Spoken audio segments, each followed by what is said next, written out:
Gonna say to Carlo Miguel Orencia, I'm telling you, Jardino as complaining me about Carlo. You know Carlo Orencia, do not bully the church.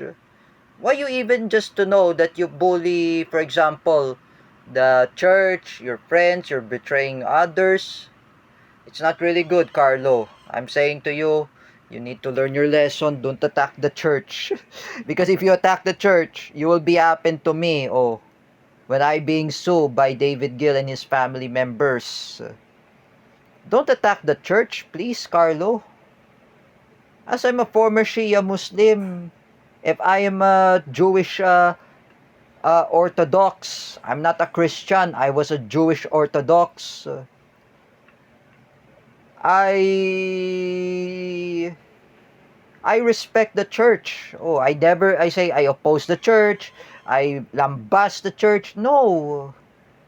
The church, I'm saying to you, Carlo, it's showing that where that does Jesus was being crucified.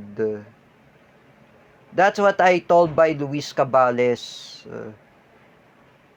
Oh, remember Carlo, Miguel Orencia, when you lambast the church, oh, when you criticize the church, you have to limit about your criticizing against the church.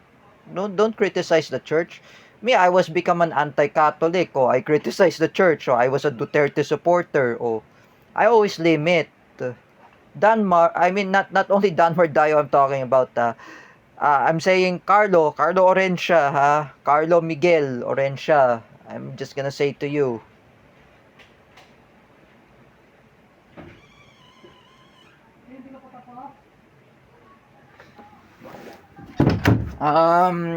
Carlo Miguel Orencia, do not attack the church. Because in my YouTube video, when you criticize the church, oh, it will hurt to Nanay Net, oh, it will hurt to Kuya J, oh, Joseph Arcila. Because I know Nanay Net and Kuya J are born again Christian. Like Kuya Mel and Ate Hannah, born again Christian, no? They're same like Wawel Romero and also who's that aside of Wawel Romero or Wawel Romero and even Nikki Miranda. Do not attack the church, Carlo. Have mercy to the church. Kuya Bear is a born-again Christian. And he knows about he went there in the church. Oh, Paula Colin Nunez is a born-again Christian. She went there in the church. This is hard to say, Carlo. Carlo Miguel Orencia. Respect the church. Don't even attack the church. Like, you have to listen to Shania Kiana. She's a born-again Christian. Compared to Paula Colin Nunez, compared to Mark Pacione. You have to respect the church. Well, J. Rick Silva is a Catholic Orthodox. O me, I am Jewish Orthodox. O, we have same religion. If I were you, Carlo Miguel Orencia, listen to Jardino. Do not attack the church.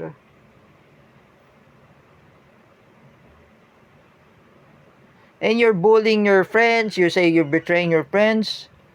Remember, they're always to say there is a lots of sin. Carlo Miguel Orencia. Do not attack the church. You know me, I never attend the Easter Sunday Mass. Oh, as I'm a Jewish Orthodox, I never go in the Easter Sunday Mass. Oh,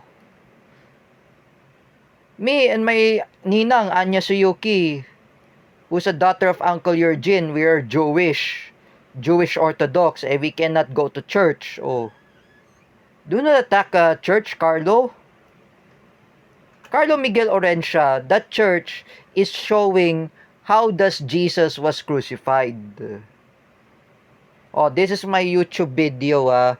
How does Jesus was crucified? He was crucified in his cross. Like everyone about the Bible or history or you read about those things not really good. Uh, Carlo Miguel Orencia, respect the church. Don't attack the church. You know, in the last 2022, I made the fake account of Ray Lawrence Chuanico, Larry Chuanico, that I attack the church or I attack anybody, or I attack David Gill and his family members. It is all my fault. That is my consequence. And I apologize to the church, Santa Maria del Strada. Oh. If I were you, Carlo Orencia, you go to church. You go to church with Nanay Net. Oh.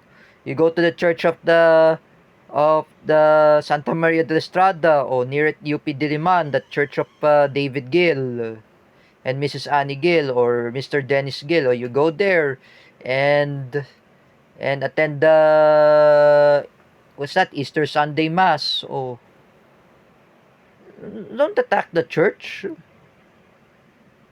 I know, Carlo Orencia, you are a Duterte supporter. I know you're anti-Catholic too. Me, I'm anti-Catholic, and I am an anti Catholicism. Oh, me, I'm a Jewish Orthodox. I say again, I respect Catholic.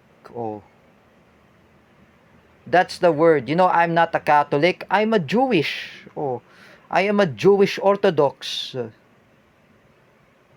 Oh, I'm a Judaism. Oh, I'm not saying, oh, I'm a Shia Muslim. I'm formerly a Shia Muslim. Oh, I'm a formerly Shia Muslim.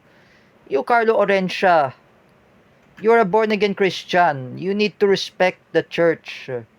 Me, as I'm a Judaism, I'm a Jewish Orthodox. I'm a Judaism. I respect the church. Do not attack the church.